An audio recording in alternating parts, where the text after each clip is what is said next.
اعوذ باللہ من الشیطان الرجیم پناہ مانگتا ہوں میں اللہ کی شیطان مردود سے۔ بسم اللہ الرحمن الرحیم شروع اللہ کے نام سے جو بڑا مہربان نہایت رحم والا ہے۔ وَلَقَدْ يَسَّرْنَا الْقُرْآنَ لِلذِّكْرِ فَهَلْ مِن مُدَّكِرٍ، اور ہم نے قرآن کو سمجھنے کے لیے آسان کر دیا ہے، تو کوئی ہے کہ سوچے سمجھے۔ وَرَتِّلِ الْقُرْآنَ تَرْتِيلًا، پس آپ قرآن کو ٹھہر ٹھہر کر پڑھا کریں۔ سامعین اور ناظرین کرام، السلام علیکم ورحمۃ اللہ وبرکاتہ۔ سب سے پہلے گزشتہ سبق کی دہرائی ہوگی۔ لا يرقبون في مؤمن إلا ولا ذمة وأولئك هم المعتدون۔ نہ وہ کسی مسلمان کے حق میں قرابت کا لحاظ کرتے ہیں اور نہ عہد کا، اور وہی لوگ سرکشی میں حد سے بڑھنے والے ہیں۔ فَإِن تَابُوا وَأَقَامُوا الصَّلَاةَ وَآتَوُا الزَّكَاةَ فَإِخْوَانُكُمْ فِي الدِّينِ وَنُفَصِّلُ الْآيَاتِ لِقَوْمٍ يَعْلَمُونَ۔ پھر بھی اگر وہ توبہ کر لیں اور نماز قائم کریں اور زکوٰۃ ادا کرنے لگیں تو وہ دین میں تمہارے بھائی ہیں، اور ہم اپنی آیتیں ان لوگوں کے لیے تفصیل سے بیان کرتے ہیں جو علم و دانش رکھتے ہیں۔ وَإِن نَكَثُوا أَيْمَانَهُم مِّن بَعْدِ عَهْدِهِمْ وَطَعَنُوا فِي دِينِكُمْ فَقَاتِلُوا أَئِمَّةَ الْكُفْرِ إِنَّهُمْ لَا أَيْمَانَ لَهُمْ لَعَلَّهُمْ يَنْتَهُونَ۔ اور اگر وہ اپنے عہد کے بعد اپنی قسمیں توڑ دیں اور تمہارے دین میں طعنہ زنی کریں تو تم ان کفر کے سرغنوں سے جنگ کرو، بے شک ان کی قسموں کا کوئی اعتبار نہیں، تاکہ وہ اپنی فتنہ پروری سے باز آ جائیں۔ أَلَا تُقَاتِلُونَ قَوْمًا نَكَثُوا أَيْمَانَهُمْ وَهَمُّوا بِإِخْرَاجِ الرَّسُولِ وَهُمْ بَدَؤُوكُمْ أَوَّلَ مَرَّةٍ أَتَخْشَوْنَهُمْ فَاللَّهُ أَحَقُّ أَن تَخْشَوْهُ إِن كُنتُم مُّؤْمِنِينَ۔ کیا تم ایسی قوم سے جنگ نہیں کرو گے جنہوں نے اپنی قسمیں توڑ ڈالی اور رسول صلی اللہ علیہ وآلہ وسلم کو جلا وطن کرنے کا ارادہ کیا، حالانکہ پہلی مرتبہ انہوں نے تم سے عہد شکنی اور جنگ کی ابتدا کی؟ کیا تم ان سے ڈرتے ہو جبکہ اللہ زیادہ حقدار ہے کہ تم اس سے ڈرو، بشرطے کہ تم مومن ہو۔ قاتلوهم يعذبهم الله بأيديكم ويخزهم وينصركم عليهم ويشف صدور قوم مؤمنين۔ تم ان سے جنگ کرو، اللہ تمہارے ہاتھوں انہیں عذاب دے گا اور انہیں رسوا کرے گا، اور ان کے مقابلے پر تمہاری مدد فرمائے گا، اور ایمان والوں کے سینوں کو شفا بخشے گا۔ وَيُذْهِبْ غَيْظَ قُلُوبِهِمْ وَيَتُوبُ اللَّهُ عَلَى مَن يَشَاءُ وَاللَّهُ عَلِيمٌ حَكِيمٌ۔ اور ان کے دلوں کا غم و غصہ دور فرمائے گا، اور جس کی چاہے گا توبہ قبول فرمائے گا، اور اللہ بڑے علم والا، بڑی حکمت والا ہے۔ ام حسبتم، تمہارا کیا خیال ہے، ان تترکو، کہ تم چھوڑ دیے جاؤ گے، ولما یعلم اللہ الذین جاہدوا منکم، اور اللہ تعالیٰ نے لوگوں کو دکھا نہیں دیا۔ لفظی معنی کیا ہے کہ اللہ نے معلوم نہیں کیا ان لوگوں کو جو تم میں سے محنت، جو تم جاہدو محنت کرتے ہیں۔ تو اللہ تعالیٰ کے یعنی شان کے مناسب تو نہیں ہے یہ معنی، تو ہم یہ یعنی اللہ تعالیٰ تو ہر چیز کا علم رکھتا ہے، تو معنی ہم یہ کریں گے کہ اللہ تعالیٰ نے ظاہر نہیں کر دیا۔ اور ظاہر ہے کہ آزمائش میں لوگوں کی یعنی ابتلا میں آزمائش ہوتی ہے، اور پھر پتہ چلتا ہے، کھوٹے کرے گا پھر پتہ چلتا ہے۔ تو بہرحال اس پہ تھوڑی سی بات کریں گے۔ تو یہاں تک کہ جب تک اللہ تعالیٰ نے لوگوں کو دکھا نہیں دیے وہ لوگ جو تم میں سے دین کے، اللہ کے راستے میں محنت کرتے ہیں، وَلَمْ يَتَّخِذُوا مِن دُونِ اللَّهِ وَلَا رَسُولِهِ وَلَا الْمُؤْمِنِينَ وَلِيجَةً، ولیجہ کہتے ہیں قلبی دوست، اور انہوں نے نہیں بنایا ہے اللہ کے سوا اور رسول اور مومنوں کے سوا کسی کو بھی اپنا قلبی دوست نہیں بنایا ہے۔ واللہ خبیر بما تعملون، اللہ تعالیٰ جانتا ہے جو کچھ یہ کر رہے ہیں۔ بما تعملون، اے لوگوں جو تم کر رہے ہو، جو اعمال تمہارے ہیں اللہ تعالیٰ انہیں جانتا ہے۔ سامعین کرام، تھوڑا سا یہاں ٹھہر کے اس آیت سے ہم ہدایت اپنے لیے حاصل کرتے ہیں، اور وہ یہ ہے کہ اللہ تعالیٰ اس آیت میں، یعنی اس آیت کا مفہوم یہ ہے کہ اللہ تعالیٰ یعنی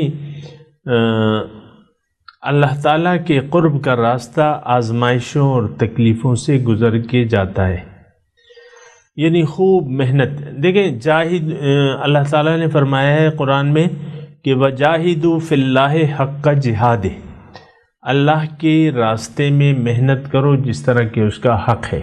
ظاہر ہے سامعین کرام، انسان کا مقصود جو ہے وہ بہت بلند ہے، اور وہ قرب باری تعالی ہے، تو ظاہر ہے کہ اللہ تعالیٰ کی قرب کے لیے اپنی صلاحیت پیدا کرنا جو ہے وہ یعنی انسان کا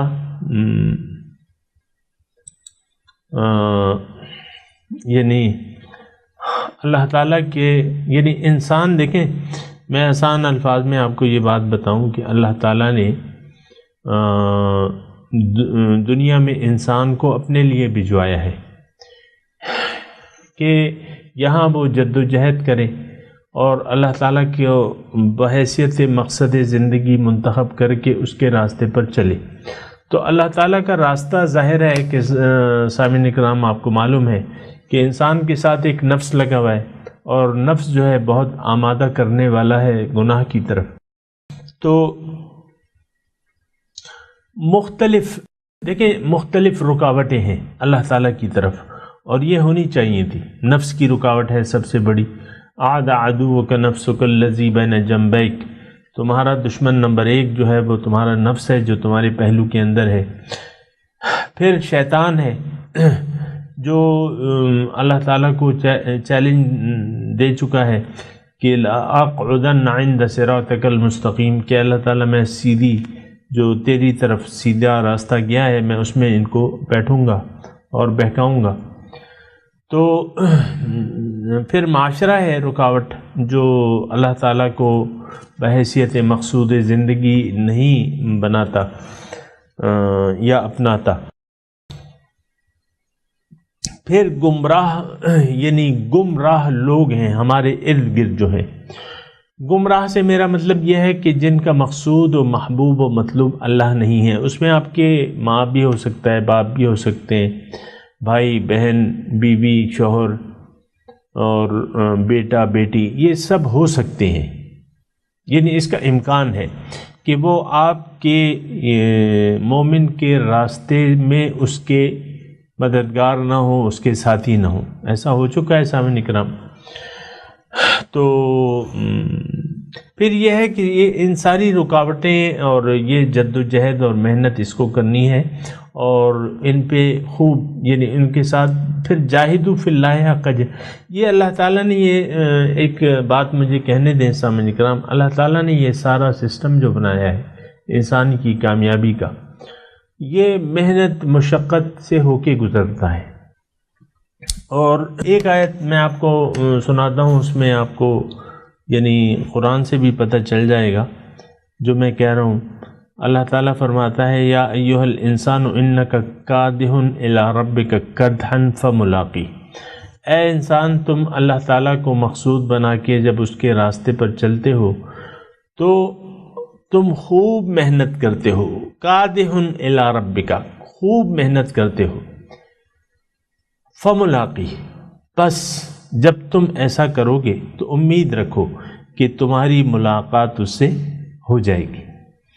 تو بہرحال میں آپ کو یعنی یہ کہتا رہتا ہوں کہ مشکلات، تکالیف، ابتلا، آزمائش، بدنامیاں، یہ اس راستے کا ہار ہے سامعین کرام. یعنی یہ راستہ اسی سے گزر کے گیا ہے، اللہ تعالیٰ کا جو راستہ ہے. اور وہ حدیث آپ یاد کریں کہ جنت یعنی جو اللہ تعالیٰ کا گھر ہے، جس میں ملاقات ہو سکتی ہے، دیدار ہو سکتا ہے. اور جبرائیل علیہ السلام نے، اللہ تعالیٰ نے جنت اور دوزخ کو پیدا کیا تو پہلے جنت کے گرد کوئی دیوار نہیں تھی. تو جبرائیل علیہ السلام سے پوچھا تو اس نے کہا کہ یا اللہ، میں نے حدیث کو تھوڑا مختصر کر دیا ہے، انہوں نے کہا یا اللہ یہ تو سب لوگ ہی جنت میں جائیں گے. پھر جنت کے گرد ایک دیوار کھینچ دی گئی، ایک چار دیواری. وہ کیا تکلیفیں، بدنامیاں اور محنت، کوشش اور یہ ساری چیزیں اس چار دیواری میں تھیں. پھر اللہ تعالیٰ نے پوچھا کہ اب دیکھو، اس نے کہا یا اللہ اس میں تو مشکل ہے کہ کوئی جائے.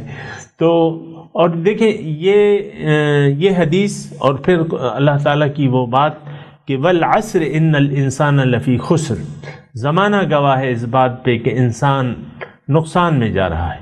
یعنی اکثریت جو ہے وہ نقصان میں ہے. اللہ تعالیٰ کو مقصود و محبوب اور مطلوب آپ کو بھی معلوم ہے سامعین کرام،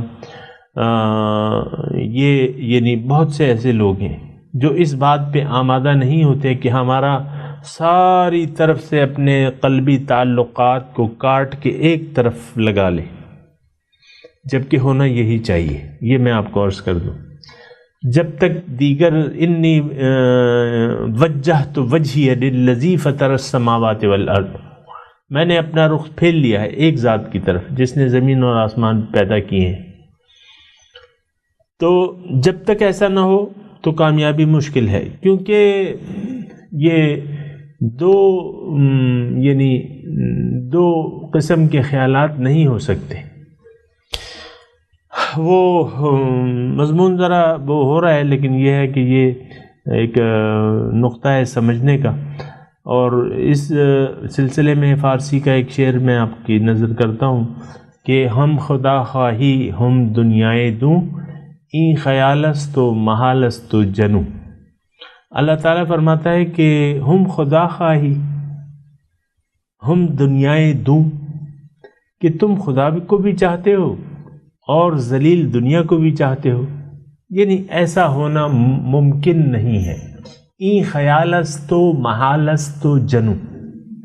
شاعر کہتا ہے کہ یہ تو تمہارا خیال ہے اور یہ محال ہے، ناممکن ہے، اور یہ پاگل پن ہے کہ تم جو ہے دو کشتیوں میں سوار ہو کے جانا چاہتے ہو. دو کشتیوں کے سوار سامعین کرام، میں نے تو نہ انٹرنیٹ پہ کوئی ایسی تصویر دیکھی ہے جو وائرل ہو کہ ایک شخص کا ایک پاؤں ایک کشتی میں ہو سمندر میں اور دوسرا پاؤں دوسری کشتی میں ہو. ایسا تو میں نے کہیں تصویر نہ دیکھی ہے.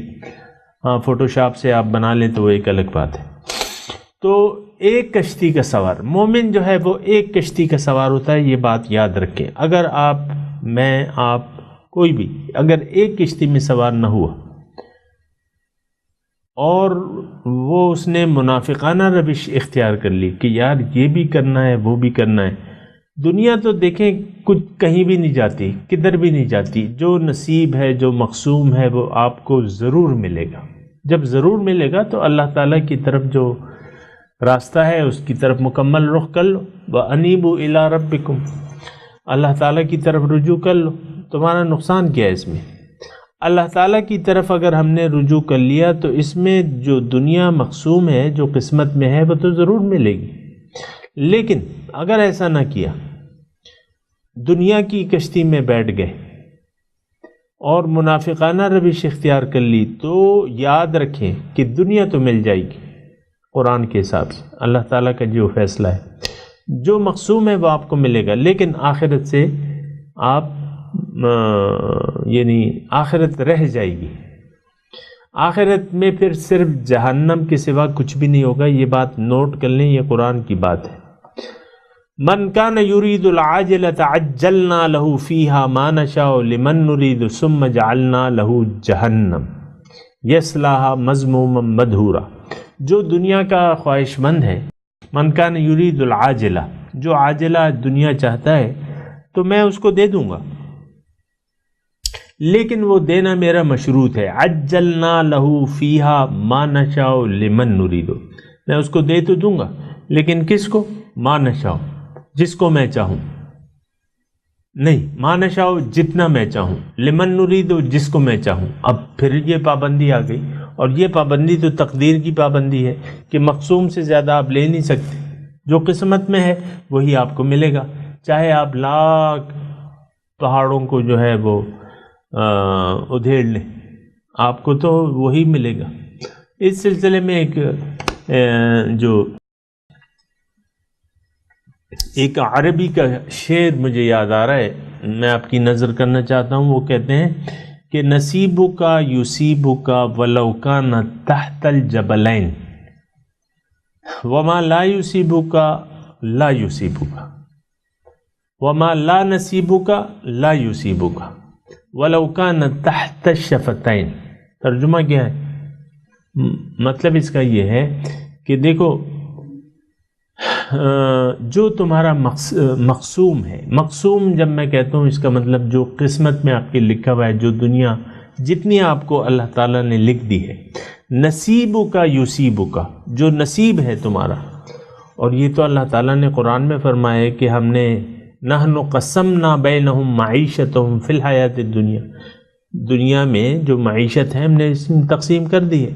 قسمت ہو چکی ہے، اس میں اب کسی کے جتنی بھی کوشش کر لے اس سے زیادہ اسے نہیں مل سکتا. یہ بات جو ہے یہ نوٹ کر لیں.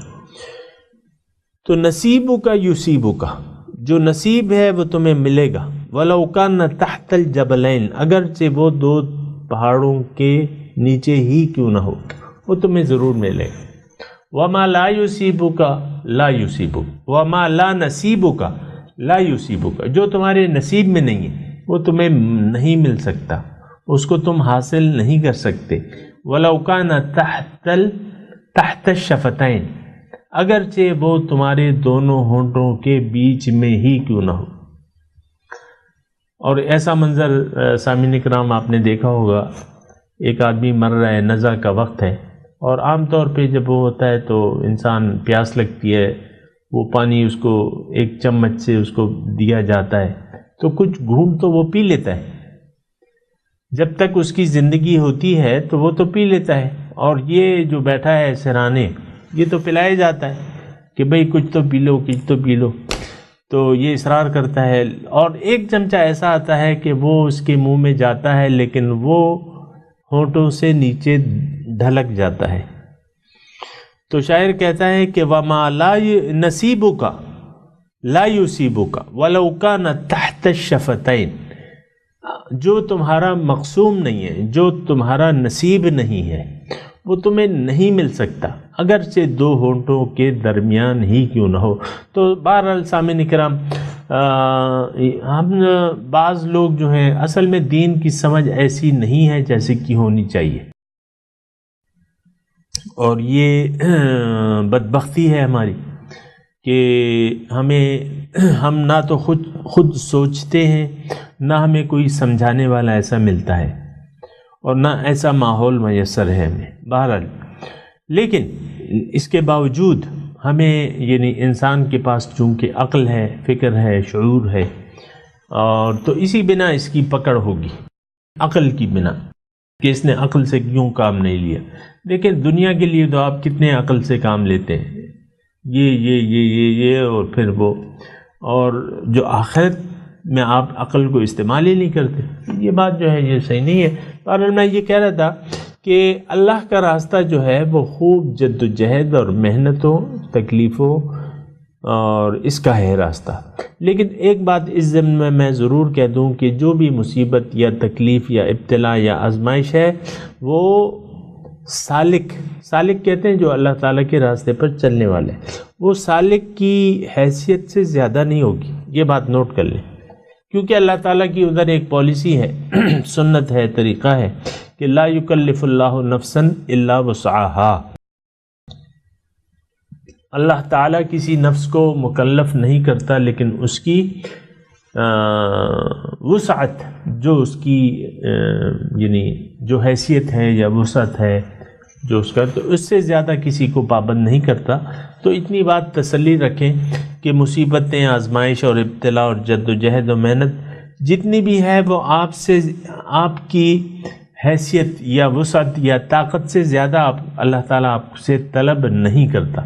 جو آپ کر سکتے ہیں وہ آپ کو کرنا ہے، اور اسی میں کامیابی ہے کہ انسان جو محنت کر سکتا ہے، جو قربانی دے سکتا ہے، تو وہ اس میں اس کو کرے، جو وہ کر سکتا ہے وہ کرے، باقی اللہ تعالیٰ قبول کرنے والا ہے. اور ایک حدیث میں ضرور اس سلسلے میں سناؤں گا. اللہ کے رسول فرماتے ہیں کہ اپنے دین کو اللہ تعالیٰ کے لیے خالص کر لو، اللہ تعالیٰ تمہارے تھوڑے عمل سے بھی راضی ہو جائے گا. کیا مطلب ہے اس کا؟ مطلب یہ ہے کہ پہلے اپنے نیت درست کر لو. اصل میں بات یہ ہے کہ ہم بینا بین ہیں، بلکہ یہ الفاظ بھی میں واپس لیتا ہوں، میں کہتا ہوں ہم ایک ہی کشتی میں سوار ہیں.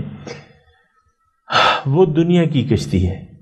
ہر شخص چاہتا ہے اپنی یعنی کہتا ہے کہ میں اچھا ہو جاؤں، میں اچھی زندگی گزاروں، اچھا میرے پاس مکان ہو، اچھی بیوی ہو، اچھا شوہر ہو، اچھے بچے ہوں، اور یہ اچھی گاڑی ہو، یہ اچھے محل ہو. تو یہ سب کچھ اچھائی یہ چاہتا ہے. تو یہ چیزیں جو ہیں یعنی ہم سب لوگ جو ہیں سامعین کرام، یعنی جو میں دیکھ رہا ہوں اس میں یہ ہے کہ طالبان مولا نہیں ہیں، اللہ کے طالب جو ہیں وہ نہیں ہیں، تقریباً نہیں ہیں، قلیل ہیں. وَقَلِيلٌ مِّنْ عِبَادِيَ الشَّكُورُ. اللہ تعالیٰ بھی فرماتے ہیں کہ میرے بندوں میں سے شکر گزار بندے بہت قلیل ہیں، بہت تھوڑے ہیں. تو یہاں اللہ تعالیٰ فرماتا ہے کہ دیکھو ام حسبتم، اس میں مضمون یہ ہے کہ اللہ تعالیٰ فرمانا ہے کہ اگر تم نے دعوی ایمان کیا ہے تو دو چیزیں جو ہیں وہ تمہیں لازمی کرنی پڑیں گی. ایک تو یہ ہے کہ خوب جد و جہد اور محنت کرنی ہوگی. دوسری بات تم نے جو کرنی ہے وہ یہ ہے کہ اللہ سے سب سے زیادہ محبت جو ہے اللہ تعالیٰ سے تمہیں کرنی ہے. کیونکہ والذین آمنوا اشد حبا للہ، جو ایمان والے ہیں وہ شدید محبت کرتے ہیں اللہ تعالیٰ سے. پھر اللہ تعالیٰ کی وجہ سے پھر باقی محبتیں اس کی محبت کے تابع ہیں. سامعین کرام یہ بات نوٹ کر لیں، یعنی رسول سے ہم محبت اللہ کی وجہ سے کرتے ہیں کیونکہ وہ اللہ کے رسول ہیں، اللہ کے بندے ہیں، اللہ تعالیٰ کے محبوب ہیں. تو باقی محبتیں اللہ کی محبت کے تابع ہیں. رسول اچھا، پھر اللہ سے تو اللہ تعالیٰ تو محبوب واحد ہو گیا. اب مخلوقات میں ہمیں کس سے محبت کرنی ہے؟ رسول صلی اللہ علیہ وسلم. لا یؤمن احدکم حتی اکون احب الیہ من والدہ وولدہ والناس اجمعین. تم میں سے ایک شخص مومن ہو نہیں سکتا جب تک میں اسے محبوب نہ ہو جاؤں اس کے والدین سے، اس کی اولاد سے اور سارے لوگوں سے زیادہ. تو رسول کی ذات جو ہے اللہ کے بعد سب سے زیادہ ہمیں محبوب تر ہے مخلوقات میں. پھر اس کے بعد جو رسول کے پیروکار ہیں، جو ہمارے ساتھ ہم سفر ہیں اللہ کے لیے، تو ان سے پھر سب سے زیادہ محبت ہے، دلی محبت. تو یہ دو چیزیں اس آیت میں بیان کی گئی ہیں کہ یہ دو چیزیں جب تک تم ثابت نہ ہو جائے زمانے پر کہ یہ شخص جو ہے یہ اللہ کی راہ میں محنت اور جد و جہد کرنے والا ہے، اللہ کی راہ میں تکلیفیں برداشت کرنے والا ہے، اور اس کو اللہ تعالیٰ اور اس کے رسول اور مومن جو ہے سب سے زیادہ پیارے ہیں، اس کے دلی محبت کرتا ہے. واللہ خبیر بما تعملون. اللہ تعالیٰ فرمانا ہے کہ میں تو دیکھ رہا ہوں نا جو تم کر رہے ہو، جو تمہاری نیتیں ہیں مجھے معلوم ہے. سامعین اکرام، میں تلاوت کرتا ہوں، آپ میرے ساتھ دہرائیے. اعوذ باللہ من الشیطان الرجیم. بسم اللہ الرحمن الرحیم. ام حسبتم ان تترکوا ولما يعلم اللہ الذین جاہدوا منکم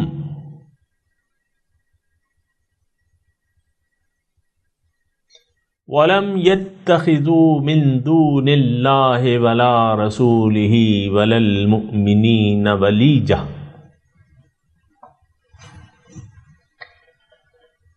وَاللَّهُ خَبِيرٌ بِمَا تَعْمَلُونَ. اب ترجمہ سنا دیجئے. ام حسبتم ان تترکوا ولما يعلم اللہ الذین جاہدوا منکم.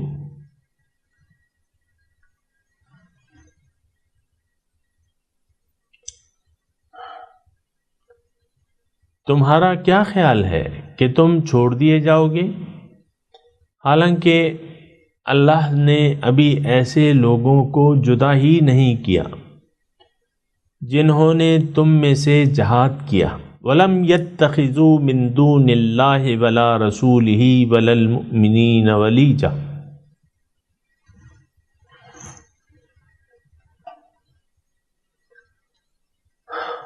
اور